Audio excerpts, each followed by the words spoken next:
Podcast de la série Les réseaux pédocriminels n'existent pas, round 42, les réseaux de l'école en bateau. L'école en bateau, un réseau pédophile sous couvert d'aide sociale. L'affaire du réseau de l'école en bateau date des années 90, date de dépôt des premières plaintes. Mais l'école en bateau était une association qui recevait des jeunes ados sur un ancien bateau de pêche transformé en centre d'accueil. L'objet était, je cite, favoriser l'épanouissement intellectuel, psychologique et social de l'enfant. Pourtant, plusieurs anciens élèves, entre guillemets, mineurs à l'époque des faits, se sont plaints d'avoir subi des sévices sexuels de la part du skipper, Léonid Kamenev, qui était aussi le directeur de l'association. Les policiers identifieront ainsi une trentaine de victimes, pour l'essentiel des garçons, pour lesquels il n'y avait pas encore prescription. Rappel des faits.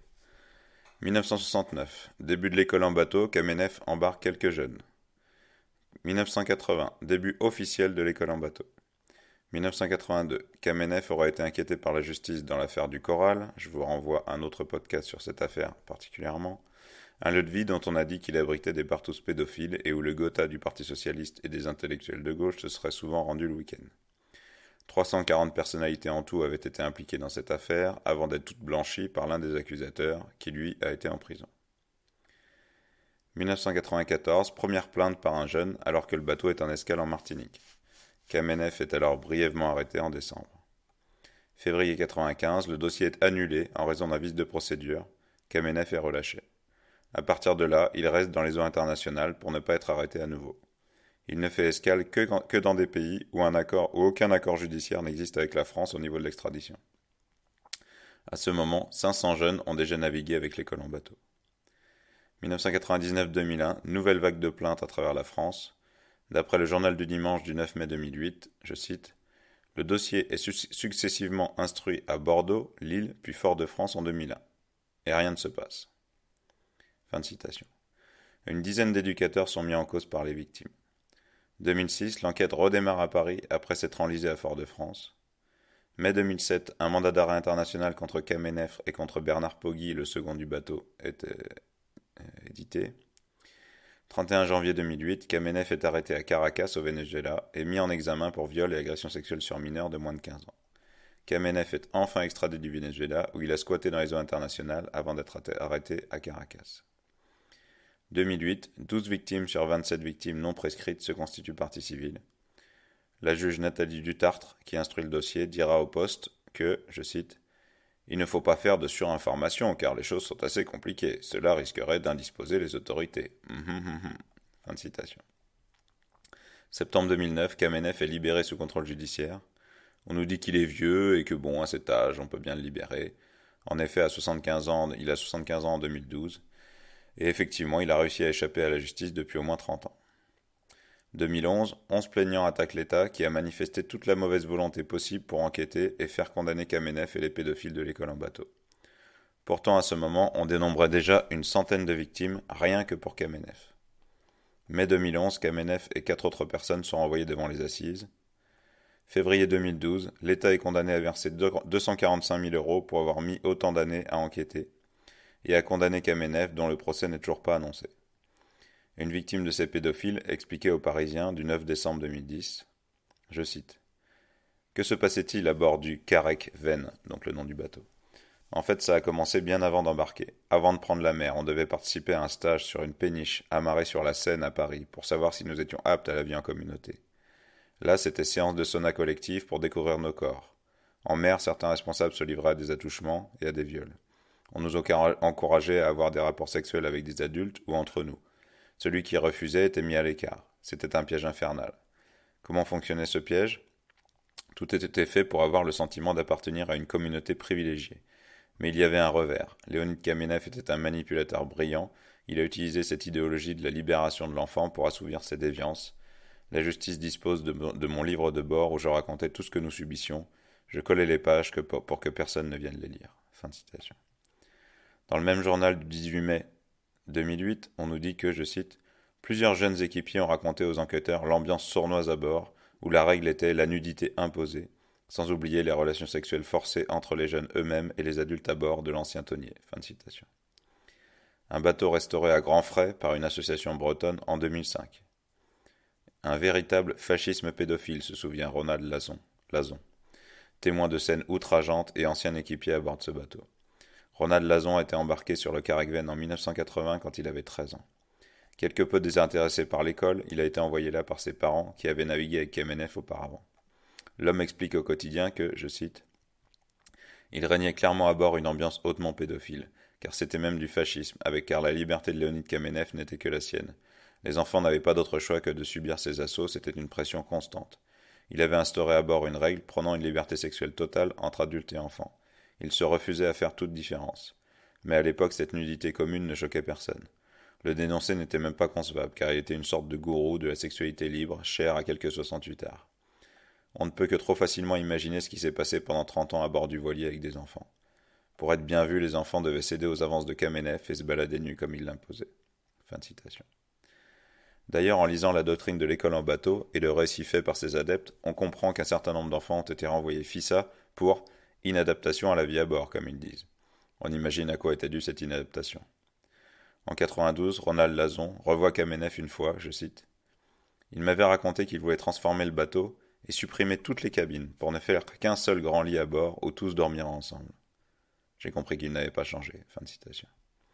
Enfin, il faut savoir que cet esprit pseudo-libertaire, mais qui en réalité avait pour but d'éliminer la notion de consentement des mineurs, quand un vieux pervers veut les violer, est toujours en vogue, même si aujourd'hui on le dit différemment.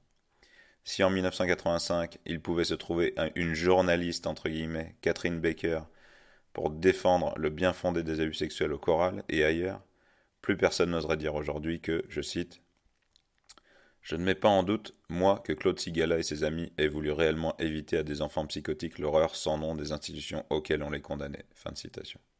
Donc Claude Sigala était le tenancier du choral. Pourquoi ? Parce qu'ils ont été bouleversés par des êtres bouleversants. L'amour circule au choral, pas l'amour béni des éducateurs pour ces pauvres créatures qui ont bien besoin d'affection, mais l'amour, le vrai. Caresse, sexualité, n'était-ce pas la moindre des choses ? Et Sigala a parfaitement raison de dire que l'habituelle réserve des spécialistes d'enfants est un viol. S'il fallait protéger les enfants, ce n'est pas contre l'amour, mais contre le manque d'amour qu'il faudrait s'élever. Le non-désir, le refus de tendresse font sur cette planète autant de mal que le viol. Et pourtant, c'est vrai que le viol est une torture inqualifiable. Ce qui est impressionnant dans cet article, donc fin de citation. Ce qui est impressionnant dans cet article, c'est que Baker ne cherche pas du tout à nier la réalité des abus sexuels. Pour elle, c'est normal, et c'est même très bien.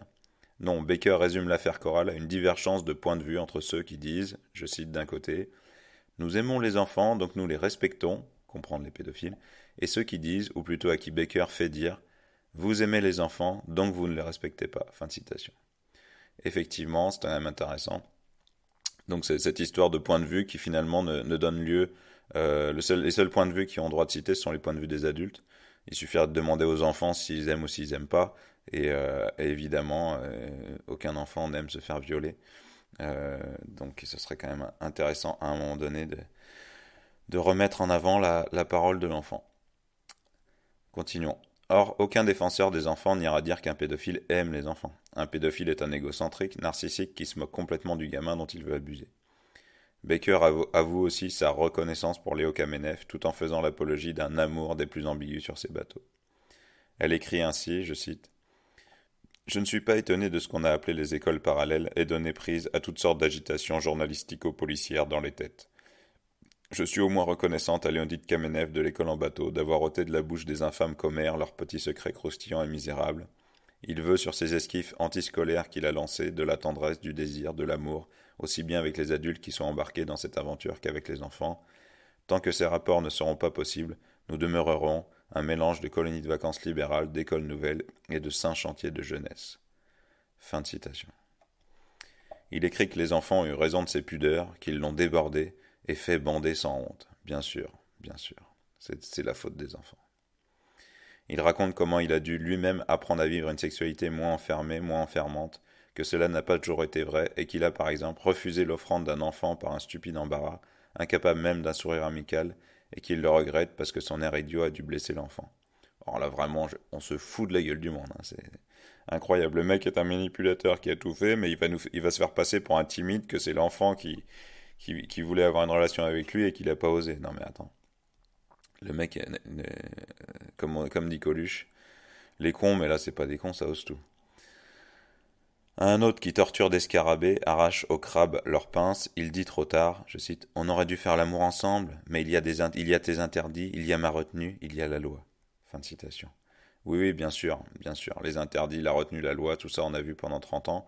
Et vous vous doutez bien que si le gamin il torture les scarabées, il arrache les crabes aux pinces, c'est parce qu'il va tout à fait bien suite aux abus, bien sûr.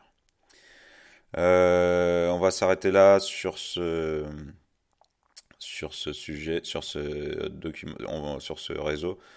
On ne peut que vous conseiller un documentaire de Carl Zero qui a été fait sur le sujet, un autre qui a été fait lors du procès avec des enfants victimes qui s'appelle L'enfance sabordée, et donc là vous aurez la parole des enfants devenus adultes, hein, avec ce qu'ils ont vécu.